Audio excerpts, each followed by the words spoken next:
sus productores. Telecanal 28 no se hace responsable de los mismos.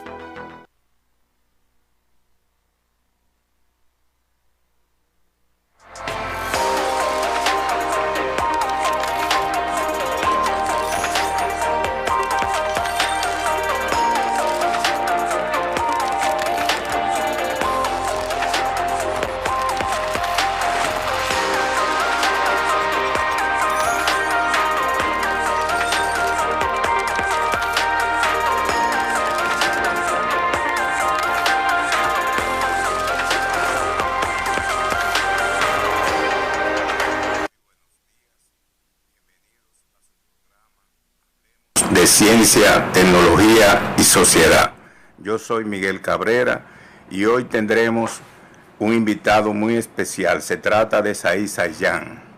Él es doctor en filosofía y experto en inteligencia artificial. Los temas que vamos a tratar van a ser inteligencia artificial y filosofía dominicana. Said Sayán tiene un currículum muy amplio, que yo prefiero que sea él que dé un resumen de toda su experiencia en Estados Unidos, porque él reside en Estados Unidos y se graduó allá en el área de, él es doctor en filosofía.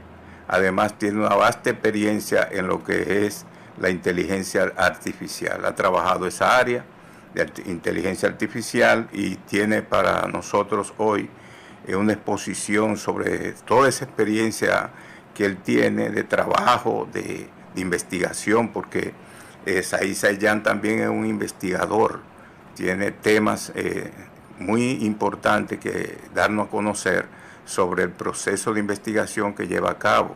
Él trata ahí en esa investigación de hacer una relación de todo lo que ha sido el filosofar dominicano, es decir, la bibliografía, los autores, y cómo se ha manifestado esa filosofía a través de los años.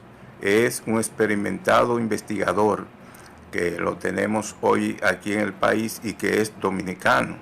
Entonces él va a tratar esos temas y esperamos que Said Sayán tenga la posibilidad de exponernos todo su conocimiento, porque tiene una experiencia vasta a pesar de ser una persona joven.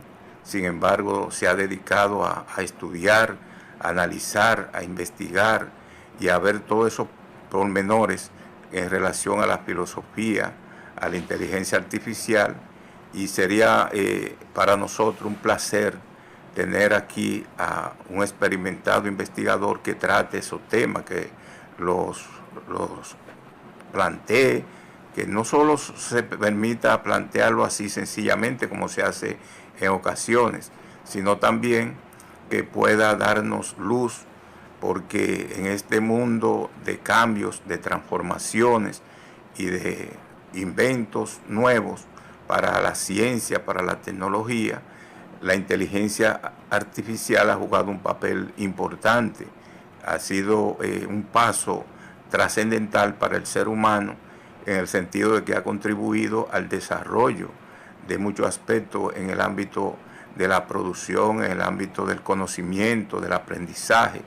Entonces para nosotros es un placer tratar ese tema hoy aquí, pero además también hay un elemento muy importante que es el concerniente a la filosofía dominicana. Nosotros, la filosofía dominicana, nosotros debemos conocerla, es decir, qué desarrollo ha tenido esa filosofía dominicana, cómo hemos podido nosotros avanzar en materia filosófica, el conocimiento que hemos tenido, y en ese sentido vamos a partir de cómo el pueblo dominicano, la nación dominicana, antes de ser república, ya se estaba filosofando, en el sentido de que llegaron los españoles y difundieron todo lo que fue una concepción escolástica, y ese planteamiento de cómo esa filosofía se fue desarrollando.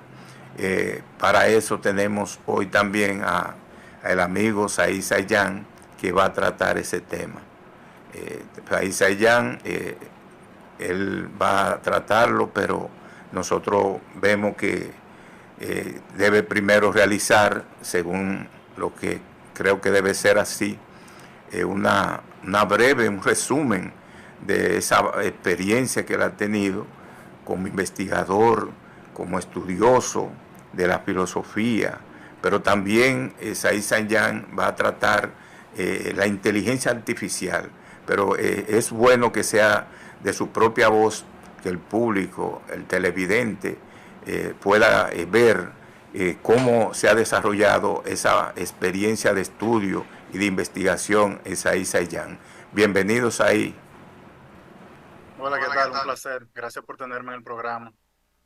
Said, yo decía que tú debías de dar un resumen porque me he entregado y yo tengo aquí una bibliografía amplia tuya, pero sería bueno que sea de tu propia voz, que el televidente se entere de las investigaciones que ha hecho, el conocimiento que tiene de la inteligencia artificial, cómo tú has desarrollado ya un trabajo en el área de inteligencia artificial y en el aspecto filosófico, cómo han sido tus trabajos allá en Estados Unidos y aquí, porque te tenemos aquí investigando desde hace un tiempo.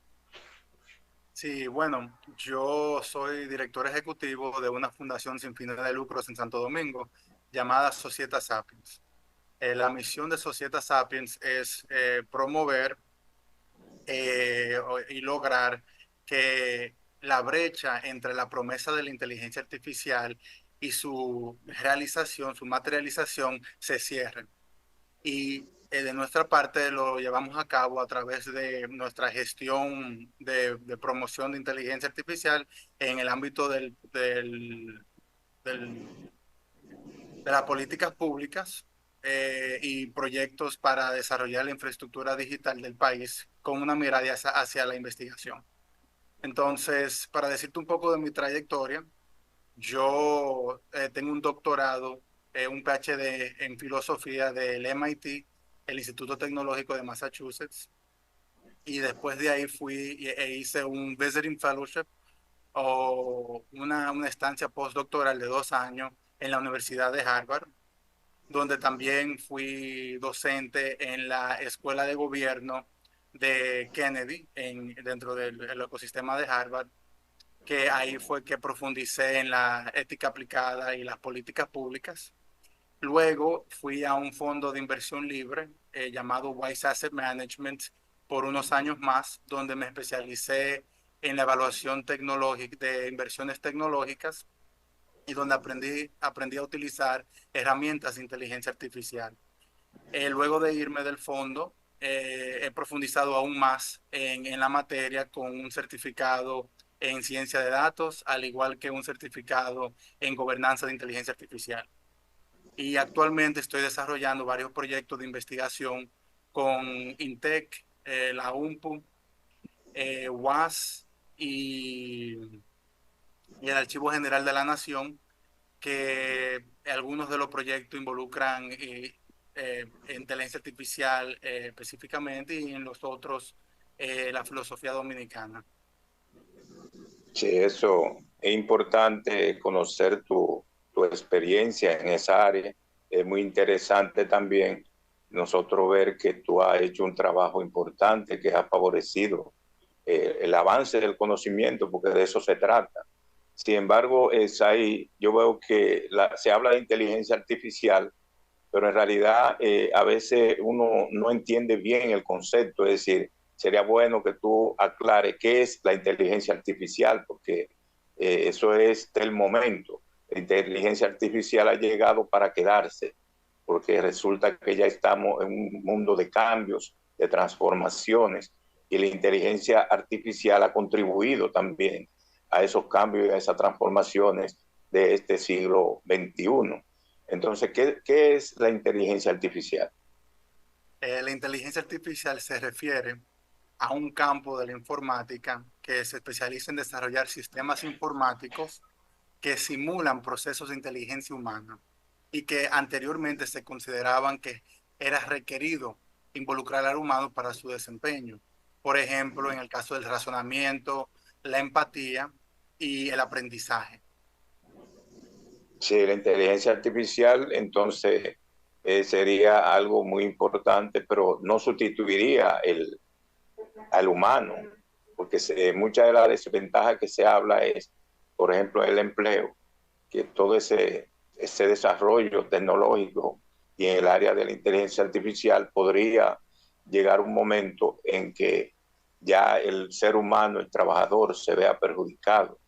¿Cómo tú enfocarías ese tema en relación al trabajo y al desempeño en esa área? Bueno, actualmente la tecnología del momento no es capaz de reemplazar por completo un trabajador humano, pero esa es la meta de muchas de las compañías líderes en el área y yo me sorprendería si en muchas de las ocupaciones no se lograría una automatización de un 80 o 90% de la posición. Entonces, lo que se sugiere que puede ocurrir, lo que se proyecta, es que inicialmente se va a ver una etapa donde los individuos, los trabajadores que emplean la inteligencia artificial, esos sistemas informáticos en su flujo de trabajo y como consecuencia optimizan su productividad, le van aquí, básicamente ellos son los que van a ganar en el ámbito laboral a los que no están utilizando esas herramientas como una primera Sí, etapa. entonces, Sí, una sí, segunda sí, etapa para terminar el comentario. Y la segunda etapa sería ya cuando simplemente habrían humanos para supervisar la labor de los sistemas informáticos y finalmente, si se llega al desarrollo de una superinteligencia artificial, que es una de las metas de las compañías líderes como OpenAI, Anthropic, Google, DeepMind, todos quieren desarrollar esa superinteligencia artificial que supera al humano en todas las tareas en todas sus tareas intelectuales.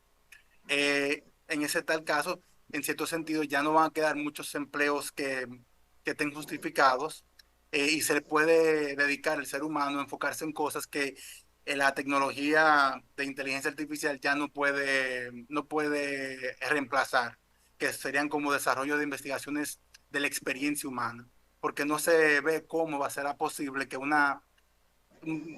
sistema informático pueda replicar la conciencia humana y ahí es que se ve como una de las limitantes, una de las limitaciones y inherentes o intrínsecas más bien de los sistemas de inteligencia artificial que se tienen previsto.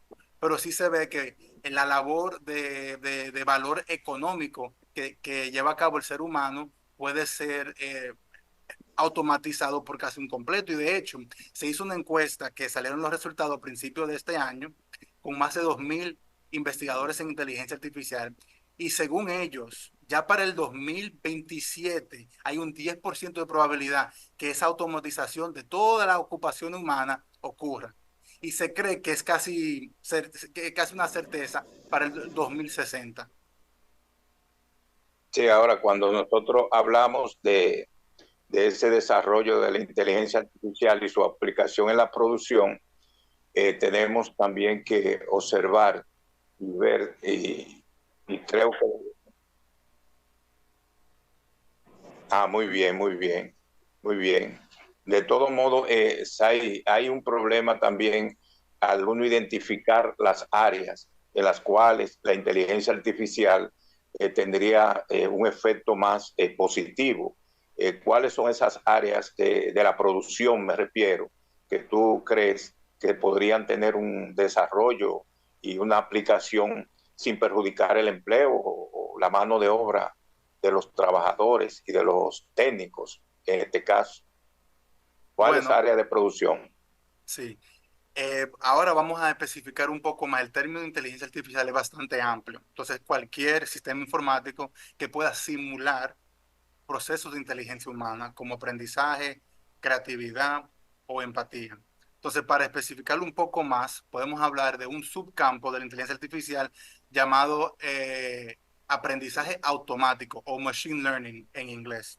Y dentro de las distintas técnicas que se emplean en el machine learning está incluido la inteligencia artificial generativa, que es la que más buena, porque de mi punto de vista también yo creo que muchos la comparten, este punto de vista es la más impresionante, y específicamente eso incluye modelos de lenguaje a gran escala como ChatGPT Plus, que incluye varios modelos, y existe también Google Gemini y una variedad de modelos que lo que hacen es que pueden generar y simular el razonamiento en un formato de comunicación textual. También existen modelos de difusión que pueden generar imágenes artísticas. Tú simplemente le describe en lenguaje natural, en español o inglés o en cualquier idioma, que tú quieres que te genere, qué imagen, y te la puede generar. Entonces, esos son dos ejemplos de inteligencia artificial generativa y donde yo estoy viendo que están teniendo un impacto favorable. Es en el caso de la inteligencia artificial como ChatGPT, que genera lenguaje. Se puede utilizar para el resumen de textos largos en un contexto legal, para el resumen para identificar observaciones o características de relevancia para el usuario. Uno le puede indicar, mira, yo estoy interesado en los hechos dentro de este contexto que tengan algún tipo de importancia económica, y te lo puede identificar, procesar y resumir. Entonces, esa habilidad ayuda a la persona a evitar ese trabajo que es tedioso. Se puede automatizar, y por eso el usuario va a tener más tiempo para dedicarle a cosas estratégicas que aún hoy en día la tecnología no es tan confiable, aunque han habido bastantes avances en esa dirección. Ahora, eso es dentro del contexto legal y específicamente cuando llegamos al procesamiento de documentos.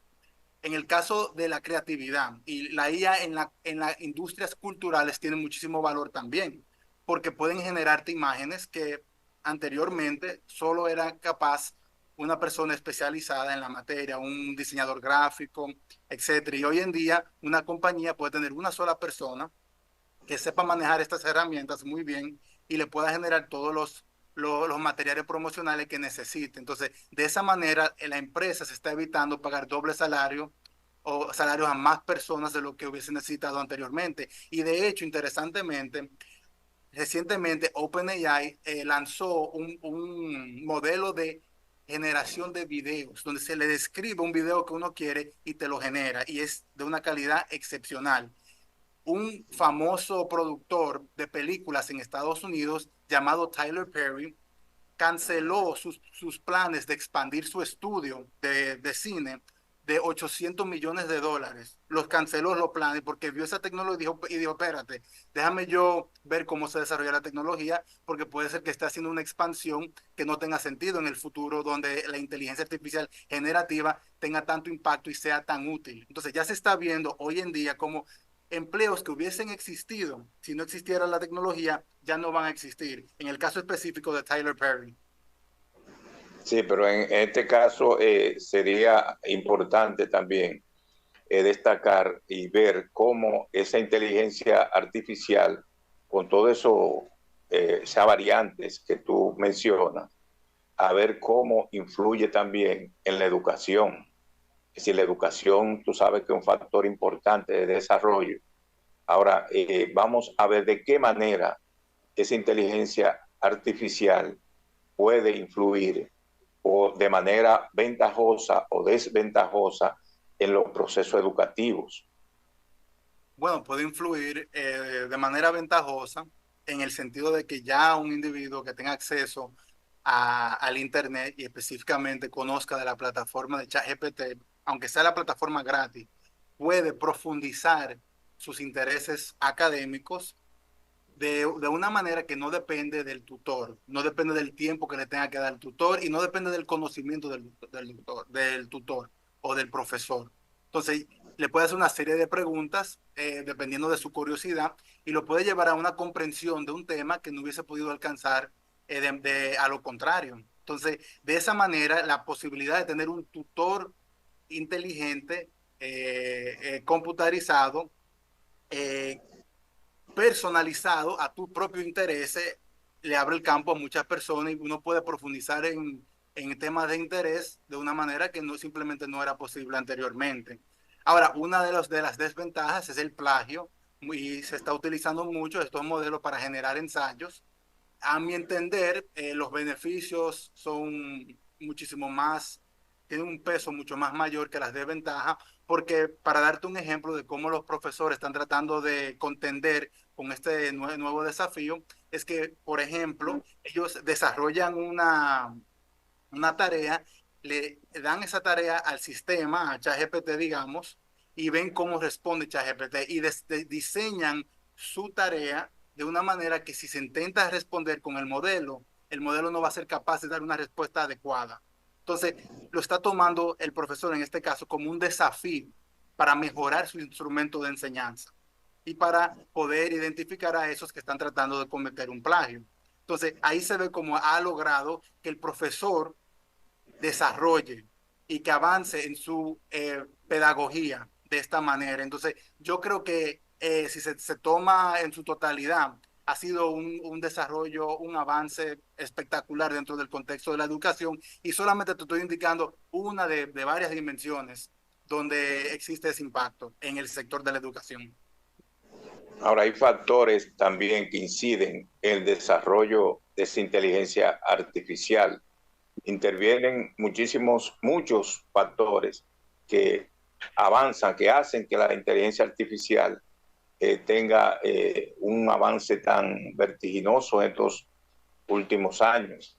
Es decir, que cuáles factores inciden, tienen su importancia para que la inteligencia artificial pueda irse desarrollando, porque en realidad ha sido en poco tiempo que los cambios, así como señalas, se han dado.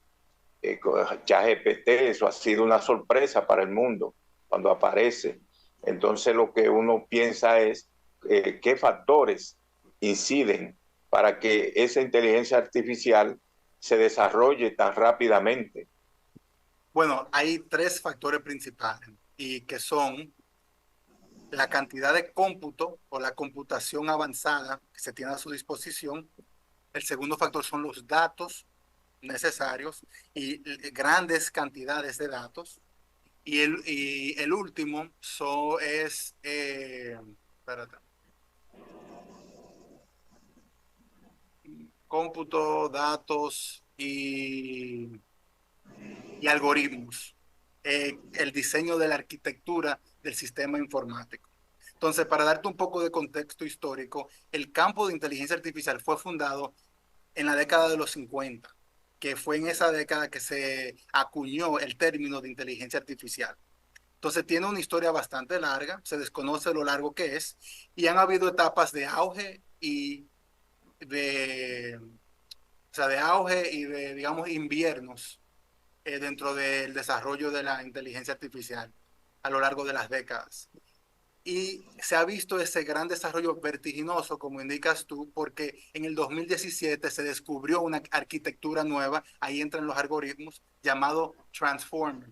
Y esa arquitectura nueva permitió un desempeño que no se había visto anteriormente. Hubieron varias iteraciones y la más impresionante fue ya cuando salió GPT-3 de OpenAI y de ahí se desarrolló la aplicación de ChatGPT. Entonces, el algoritmo es muy importante porque eso es lo que permite el procesamiento de qué, de la data. Pero se necesita tener mucha data. Entonces, en el caso de GPT-4, que es el modelo de punta de OpenAI, que se consideran los líderes en el área, se utilizó todo el contenido textual del Internet, contenido que ellos habían adquirido aparte, personal, que se estima que incluye, que serían el equivalente de 1.74 millones de palabras que se utilizaron para entrenar el modelo, al igual que mucho contenido visual y en forma de imágenes. Entonces, una de las grandes barreras para uno continuar con el desarrollo vertiginoso es que se pueda identificar más y más fuentes de contenido con lo cual se puede entrenar ese tipo de modelo. Y finalmente está la computación. El mismo proceso de entrenamiento involucra la computación avanzada. Y para tú poder tener esa computación, tú necesitas el hardware, los chips adecuados. Como se llaman GPU, es uno de los grandes, una de las grandes clases de microchips que existen para estas aplicaciones de inteligencia artificial y hay un número limitado, obviamente, es algo físico. Entonces, se necesitan más y más de estos chips, se tienen que organizar de la manera adecuada para poder generar y entrenar un modelo basado en muchos datos y eso toma meses de entrenamiento. Y claro, esas son las tres limitantes principales. Además de esas tres, hay dos limitantes adicionales que son financieras, el capital que tú tienes a tu disposición, porque solamente son tres o cuatro compañías en todo el mundo que son capaces de hacer ese tipo de inversión. Y finalmente, talento humano. Son muy pocos los ingenieros que son capaces de entrenar un modelo tan avanzado como eso. Entonces, hay limitantes de capital humano, capital financiero, y los factores principales son la data a tu disposición, los algoritmos que se hayan desarrollado y finalmente la cantidad de cómputo o la computación que tú tienes, el cómputo que tú tienes a tu disposición. Entonces, ¿cómo tú verías que el caso de la humanidad, que tú le podrías pronosticar a partir de esos grandes conocimientos que se están dando y esos descubrimientos y esa inteligencia artificial como ha irrumpido en todo el desarrollo del conocimiento humano? ¿Cómo tú verías eso para un futuro? Sí, bueno, excelente pregunta. Ya que estamos llegando a la media hora, voy a tratar de usar mi respuesta aquí para hacer una transición a la próxima etapa de la filosofía dominicana. Entonces, yo considero que estas tecnologías están cambiando los métodos y los canales a través de los cuales el conocimiento humano está siendo transmitido a la próxima generación y está cambiando como consecuencia el ambiente informativo de la próxima generación. El problema que yo veo es que ese ambiente informativo, ese ambiente de aprendizaje que fue creado por las generaciones anteriores para los seres humanos, es algo que es esencial para su identidad como ser humano, para lo que nos hace únicos como humanos. ¿Por qué? Porque imagínate que tú o cualquier otra persona o yo hubiese crecido en un ambiente donde no había ningún otro ser humano, donde, digamos, fue que me criaron los lobos, como dicen, que yo fuese un individuo feral. Creo que ese es el término en español. El punto es que en ese caso, yo no tuviese ni acceso a la información que tengo yo normalmente, y como consecuencia yo sería un individuo completamente distinto. Lo que me hace a mí, el que soy, la persona que soy, no es solamente mi identidad biológica, pero sino también el contexto dentro del cual yo me formé. Y ese contexto está siendo transformado radicalmente por estas tecnologías. Estas tecnologías que generan cosas de una manera estocástica o de una manera estadística, probabilística, no es algo determinista. Y como consecuencia no se puede asegurar que los resultados que arroja van a ser resultados que son lo que se desean para el aprendizaje de la próxima generación. Entonces, como esa transmisión de conocimiento al nivel de la especie es tan importante, eso significa que estamos introduciendo un factor adicional que no es humano en un proceso que nos hace a nosotros humanos. Entonces, ya con varias generaciones, si no se controla bien y no se integra bien la tecnología, no sabemos cuál va a ser el futuro de la humanidad, no sabemos cómo nuestra identidad va a cambiar como consecuencia de esas tecnologías que tienen un poco de autonomía.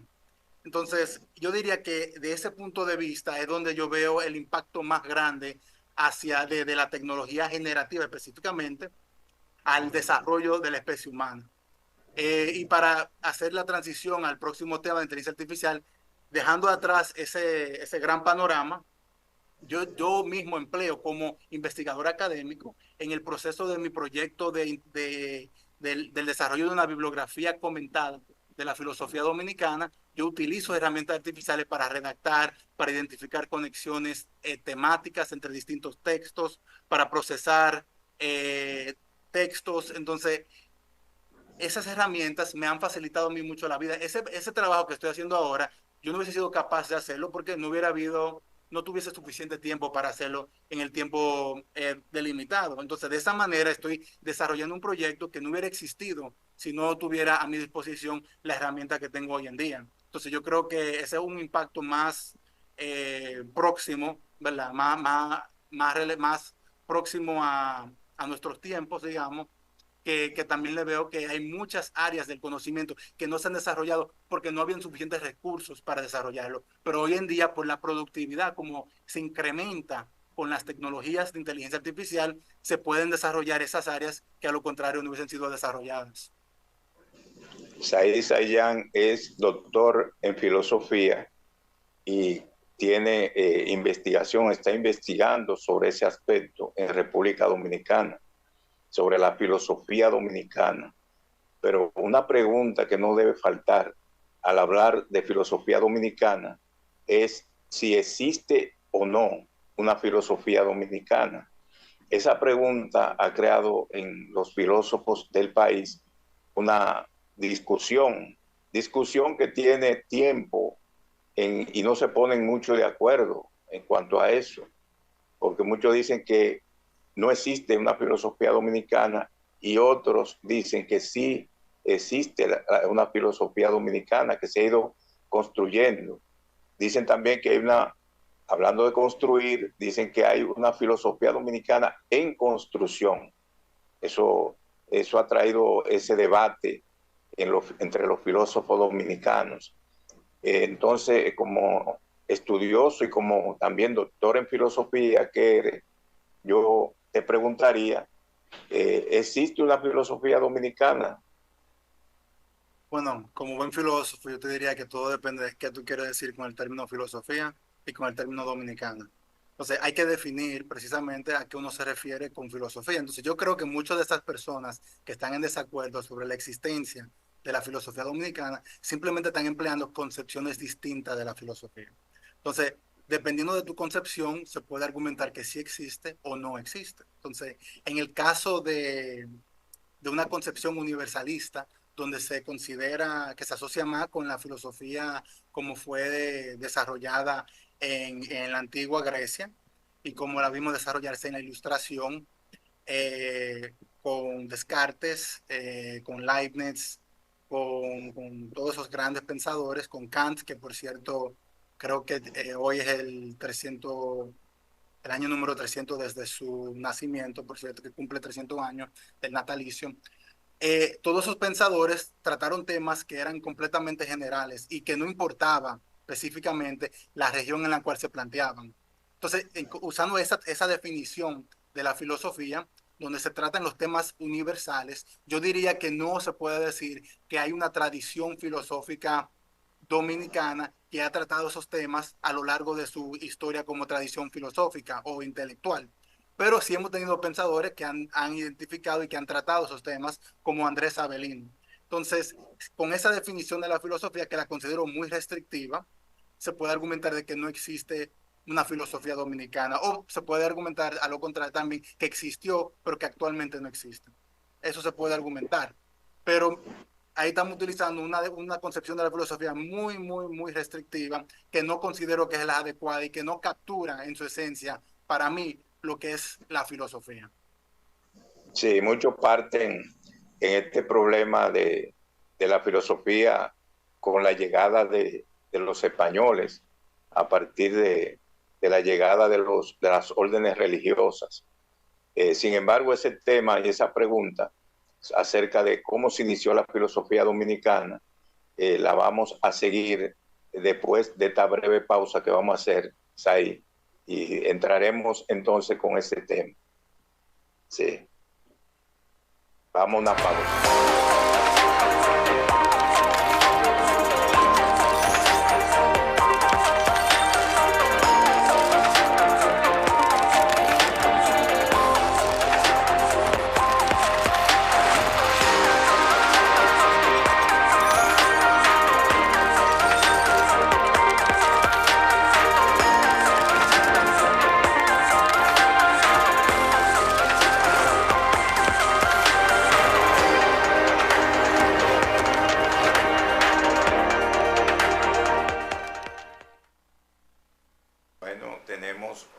Said Sayan, doctor en filosofía, y estamos haciendo un análisis sobre el filosofar dominicano luego de nosotros haber tratado el tema que concierne a la inteligencia artificial.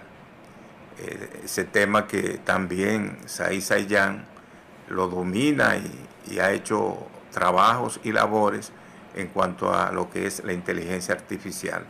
En este momento estamos tratando el tema de la filosofía dominicana, que es el segundo tema que tenemos hoy. Esa filosofía dominicana, la cual muchos consideran que se inició con la llegada de las órdenes religiosas, luego de la llegada aquí, lo que le llaman el descubrimiento de América, y que a partir de 1492, cuando llegan los españoles, se produce la colonización, y en ese proceso de creación de conciencia y dominio espiritual e ideológico fue que llegaron órdenes religiosas como fueron la de los franciscanos, los jesuitas y los dominicos. Es decir, en ese sentido, esas órdenes religiosas lo que hicieron fue que desarrollaron todo un proceso de adoctrinamiento, porque se trataba de eso. Pero entonces tenemos a Said Sayan, que él, con su vasto conocimiento sobre filosofía, nos está orientando acerca de cómo se dio ese proceso. Es ahí. Entonces continuamos con el tema de la filosofía, que es el segundo tema que quedamos en tratar. Y te preguntabas que cómo se dio ese proceso de llegada de la filosofía a República Dominicana, porque muchos consideran que ese proceso se dio a partir de que en el descubrimiento en 1492, luego ya en el siglo XVI, entonces empezaron a llegar las órdenes religiosas, tanto los dominicos, los franciscanos, como también los jesuitas, fueron de las órdenes que llegaron aquí para adoctrinar a los indígenas. Entonces, para muchos, la escolástica fue la primera corriente filosófica que llegó. Sin embargo, ¿qué tú opinas de eso? ¿Cómo se fue desarrollando ese filosofar a partir de la llegada de los españoles y de la colonización? Bueno, inicialmente llegaron las órdenes religiosas, como comentaste. Yo creo que ya tú capturaste en tu comentario una gran porción de esa historia. Solamente quiero agregar que el primer curso en filosofía del continente americano ocurrió en Santo Domingo en el 1532.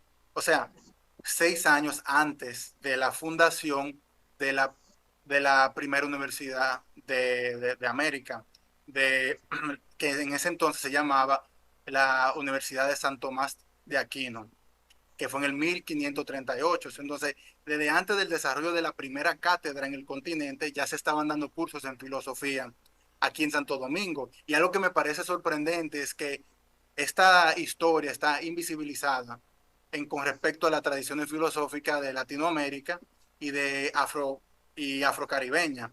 En ninguno de de esos dos comunidades de conocimiento filosófico se le da el lugar que se merece históricamente hablando, la isla de Santo Domingo en el desarrollo de la filosofía de la región. Y no es necesariamente por ignorancia, digamos, porque se sabe, se tiene conocimiento de eso, pero nunca se resalta. Sí, es un problema que también nosotros como filósofos y como también inquietos por las ideas que se han ido desarrollando en el país, no hemos sido capaces de defender. Es decir, hay que tratar de difundir lo que han sido también los aportes que en materia filosófica han dado muchos dominicanos, intelectuales y pensadores de los siglos pasados. Entonces, eso hace falta también. Ahora, ese desarrollo que tú mencionas a partir de ese curso que se dio en 1532, curso de filosofía, marca un inicio de las inquietudes filosóficas en esta media isla. Ahora lo que se plantea es cómo esas corrientes, cuáles tú consideras que fueron las principales corrientes filosóficas que incidieron en la sociedad dominicana a partir de la llegada de los españoles. Es decir, qué corrientes se fueron desarrollando y fueron tomando cuerpo y cómo se manifestaron a nivel de sus pensadores esas corrientes. Bueno, para darte un cuadro teórico más amplio, que es el que yo empleo usualmente cuando estoy pensando de ese punto de vista, yo quiero distinguir la filosofía dominicana que inició, digamos, con la publicación de la lógica de Andrés López de Medrano, que fue un rector en la Universidad de Santo Domingo, y que participó en la independencia efímera junto con Núñez de Cáceres. Ahí yo diría que inicia la filosofía dominicana. Y luego uno se pregunta sobre las raíces de esa filosofía. Y ya hemos hablado sobre las raíces coloniales o españolas o hispánicas de esa tradición intelectual, pero creo que es importante también identificar las otras raíces que hay, las otras ramas de esas raíces. Y yo incluiría ahí la raíz afrocaribeña, la raíz indígena y también la raíz criolla. Y en la raíz criolla tenemos los escritos de Antonio Sánchez Valverde, donde, por ejemplo, él critica a Aristóteles. Entonces, ahí él se está alejando de, de lo escolástico, que fue la primera corriente que entró al país a través de la llegada de los religiosos. Más adelante, ya eh, en el siglo XIX, llegó una oleada del positivismo, que fue algo que captó el interés de toda la región de Latinoamérica. Y de hecho, el lema positivista, orden y progreso, aún se puede encontrar en la bandera de Brasil. Fue una influencia arrasante en la segunda mitad del siglo XIX y que continuó las primeras décadas del siglo XIX, pero de una manera parcial. Luego del positivismo había una corriente antipositivista y una gran variedad de perspectivas que en muchos casos utilizaban las ideas de los filósofos franceses como Boutroux, Bergson y otros. Y también había una corriente pragmatista de la filosofía estadounidense de William James. Entonces, en esa época simplemente se abrazaban corrientes que eran antipositivistas, que iban contra la premisa de que el único conocimiento que tiene valor y el único que tiene una realidad como conocimiento es al que se llega a través del método científico. Y que también y esta perspectiva positivista rechaza los presuntos metafísicos.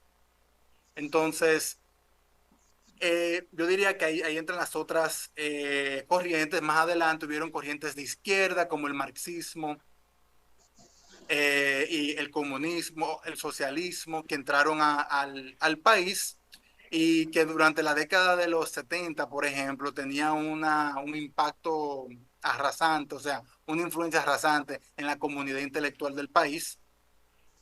Y ya digamos que en la era contemporánea y un poco en la década de los 80 se vio un poco de la corriente de filosofía analítica, que ahí fue que me formé yo en la Universidad de MIT.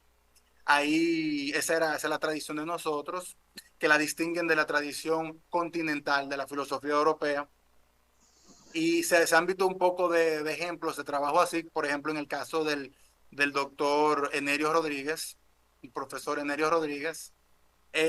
Y hoy en día yo diría que no se le puede dar una caracterización general a la filosofía dominicana porque está muy fragmentado y hay distintas vertientes y los filósofos dominicanos, los estudiosos de filosofía dominicana no se conocen uno al otro, es algo que está que no tiene una forma como tal, que está muy fragmentado. Y de hecho parte de la idea de la bibliografía es que quiero crear un punto de referencia que una todas esas distintas vertientes filosóficas para poder darle un poco de coherencia y cuerpo, y cuerpo a la filosofía dominicana como una disciplina académica. Ahora bien, en esa etapa que se dio el caso de Sánchez Valverde, Antonio Sánchez Valverde, que también escribió una obra muy importante de historia llamada Idea del Valor de la Isla Española, un libro que es de consulta. En su carta al conde de San Javier, que hay que expresa sus ideas filosóficas más claras, también nosotros podemos ver que López de Medrano, Andrés López de Medrano, como bien señala, también era de ese grupo de pensadores que en ese momento lucharon también por aquella independencia efímera, pero muchos lo ubican a ellos como ilustrados, como otros dicen que son empiristas, es decir, que las posiciones que levantan tanto Andrés López de Medrano como Antonio Sánchez Valverde se inclina más a la corriente empirista. No sé si está de acuerdo con esa ubicación que muchos autores le dan a esos dos pensadores. Bueno, yo sé que en el caso de Andrés López de Medrano, él tenía una lógica sensualista que tiene sus comunalidades o sus características compartidas con ciertas corrientes empiricistas, pero yo de verdad no, la distinción entre empiricismo y racionalismo es una distinción que es bastante vaga y la verdad se tiene que examinar en su caso esas categorizaciones a las cuales tú te refieres en tu pregunta para yo poderte dar una opinión con base, ¿verdad? Porque, como te digo, esa distinción no es algo, no se distinguen tan bien, hay distintas vertientes que se tienen que distinguir una de las otras y la verdad no te puedo decir, no te puedo dar un comentario así que arrope todo lo que tú has dicho y te diga sí, se debe de considerar empiricista o no se debe considerar racionalista o alguna tercera cosa. Entonces, no te puedo responder esa pregunta así como la planteas, pero lo que sí quiero indicar es que en el caso de, de Antonio Sánchez Valverde es muy interesante, porque como dijiste, es un libro de referencia para saber sobre la época, el de la idea del valor de la isla de Santo Domingo, pero también en su carta al conde Javier, donde critica a Aristóteles, se ve que él está formando su propio criterio, está desarrollando o está ejercitando una crítica autóctona de la isla, que para mí ese es, de un punto de vista histórico, el, el aspecto más crucial a sobresaltar. Y en el caso de Andrés López de Medrano es que él publicó la primera lógica del país, que luego le sigue Hostos y el general Bouvier más adelante. La primera lógica, que también fue el primer libro filosófico publicado en la isla, según lo que tenemos documentado hasta el momento y lo que se ha descubierto. Yo creo que esos dos son los que resaltan la importancia histórica de ambas figuras. Con la llegada en 1879 de Gregorio Luperón al poder, se produce también la entrada de Hostos, Eugenio María de Hostos, que era puertorriqueño, pero que tenía lazos de amistad con Gregorio Luperón. Entonces, a partir de ahí se produce ya, con el apoyo del presidente Luperón, el desarrollo prácticamente de lo que eran las ideas hostosianas en el país. ¿Cuáles serían los aportes más significativos que tuvo ese positivismo hostosiano en la nación dominicana? Bueno, los aportes de Hostos, yo diría que lo más significativo de un punto de vista práctico y de desarrollo civil, del desarrollo de la sociedad, fue en la forma de su escuela normal, donde entrenaron profesores para poder educar a la población, y el desarrollo de los tratados educativos que planteaban un plan de estudio para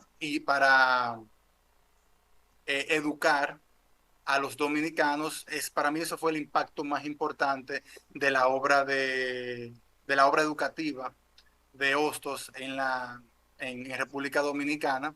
De un punto de vista filosófico, la verdad, yo creo que el tratado de moral, dentro que está compuesto de tres partes, y la parte más conocida es la de moral social, que fue publicada por primera vez en Santo Domingo en el 1888. Es un tratado que es muy interesante porque toma una perspectiva, está relacionada con la kantiana, pero que donde él está desarrollando su propia opinión y su propia perspectiva al respecto, y de una manera extremadamente bien elaborada y bien precisa, que yo creo que esa obra del Tratado de la Moral es su obra más significativa en el ámbito filosófico, pero no se le ha dado, no se ha estudiado tanto y se ha enfocado más en la parte, en el segundo tomo, que es el de moral social.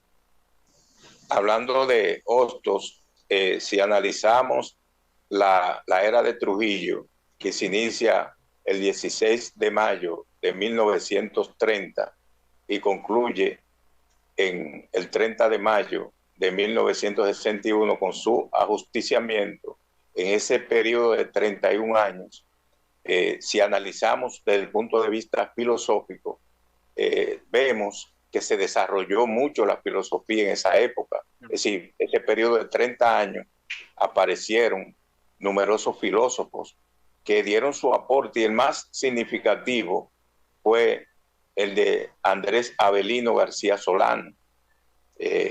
Hizo un aporte extraordinario con numerosas obras escritas.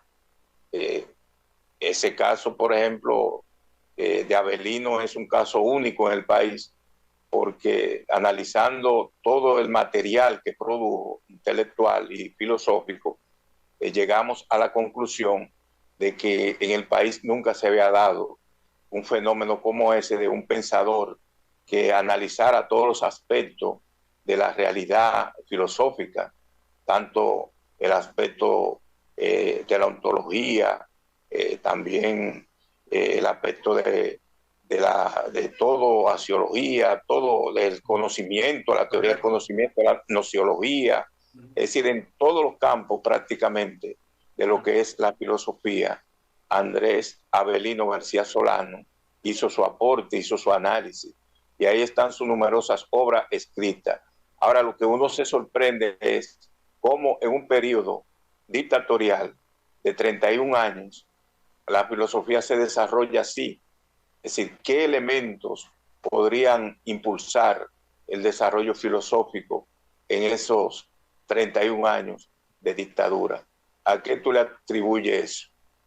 Sí, bueno, esa es una pregunta muy interesante, y de hecho hay personas que se refieren a la era de Trujillo con respecto al desarrollo de la filosofía como la era de oro de la filosofía, porque teníamos a Andrés Avelino, como comentaste, que es una figura singular, como dices, y lo más interesante es que él desarrolló su propio sistema filosófico donde él elaboró su pensamiento en todas las áreas de la filosofía, que es un caso no solamente raro en República Dominicana, pero a nivel regional. En Latinoamérica hay muy pocos filósofos que intentan desarrollar un sistema que abarque toda el área de la filosofía.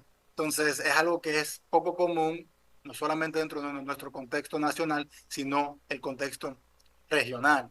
Con respecto al trabajo de Avelino en sí, es interesante, hay varias teorías. Una teoría que fue la de el, el, el hijo de Avelino. Él considera que la razón por la cual Andrés Avelino se enfocaba en temas tan abstractos, que están asociados más con esa concepción que comenté anteriormente de la filosofía como universalista, era porque él tenía temor de que Trujillo entendiera mal sus planteamientos y lo entendiera como una crítica a él.